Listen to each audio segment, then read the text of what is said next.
sur Espérance TV dans les 100 jours de prière en partenariat avec l'Institut de la Voix de l'Espérance. C'est toujours un plaisir partagé, chers internautes, que de nous retrouver pour notre rendez-vous hebdomadaire des 100 jours de prière qui entre dans sa 6e semaine et qui a débuté depuis le 27 mars. Notre thème central, du sein de notre urgent besoin, invoquons Jésus.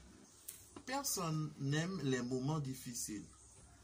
Pourtant, nul ne peut y échapper. La pandémie actuelle appelée Covid-19 est la réalité du moment.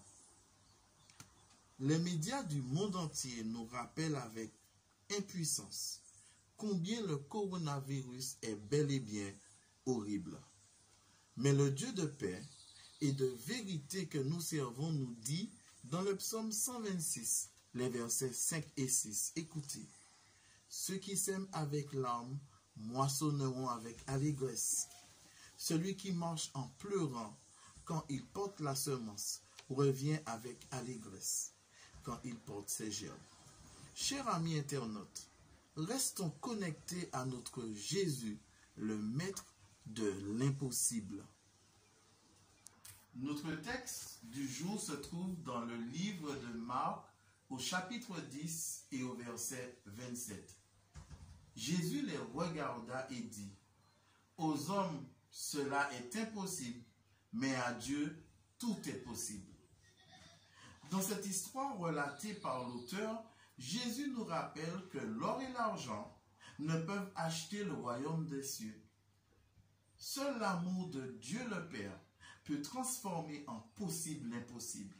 C'est la seule loi qui guide le ciel. Nos citations du jour sont au nombre de 2. Et oui, car il y en a 2. Notre première citation est tirée du livre Jésus-Christ, page 530. Les impossibilités naturelles ne sauraient empêcher l'œuvre du Tout-Puissant. Notre seconde citation se trouve dans le livre Puissance de la grâce, à la page 89, et qui dit « Nous avons un Sauveur dont l'oreille ne reste pas sourde à nos appels. Si nous croyons en sa parole, il agréera notre foi. Il désire que nos intérêts soient mêlés aux siens, alors il peut nous bénir avec certitude, car nous ne nous glorifierons pas nous-mêmes pour les bénédictions que nous recevrons, mais toute la louange reviendra au Seigneur. » Je vous invite maintenant, chers amis internautes, à méditer sur les questions suivantes. Souvent, notre foi en Dieu est faible, parce que nous ne reconnaissons pas vraiment la grandeur de notre Dieu. Nous pensons que nos problèmes sont si importants qu'il ne peut pas les résoudre. Nous oublions que nous servons le Dieu qui a étendu les cieux par sa grande puissance et que pour lui, rien n'est impossible. Aujourd'hui, prenez du temps pour réfléchir à sa grandeur. Notez les caractéristiques et les attributs que seul Dieu possède. En vous adonnant à cette simple activité, demandez-lui de vous aider à mieux comprendre qui il est vraiment. C'est aussi l'occasion pour nous de pouvoir remercier Dieu pour nos louanges, pour les nombreux membres du peuple de Dieu qui manifestent leur foi en sa direction et cherchent des portes ouvertes pour les opportunités au lieu de se focaliser sur des portes qui ont pu être fermées pendant cette pandémie. Nous avons aujourd'hui nos sujets de prière, nos requêtes, comme vous le savez bien, au nombre de 4. Notre première requête de prière. Prions pour que les gens questionnent Dieu au sujet de cette situation de crise. Dieu tenterait-il de nous parler? Telle est ma question pour vous.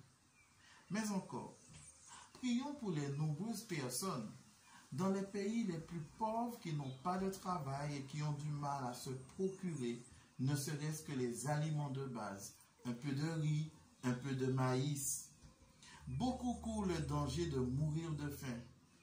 Mais aussi prions pour que les gens du monde entier aient le cœur ouvert pour donner, pour aider et pour prier pour ceux qui sont en crise. Dans Proverbes au chapitre 22 et au verset 9, et au psaume 86, les versets 6 et 7, sont deux textes dans lesquels je vous invite à vérifier cela. Et enfin, prions pour les agriculteurs qui, eux, luttent pour planter ou récolter et pour que les travailleurs saisonniers restent en bonne santé. Je vous invite à incliner la tête pour une courte prière.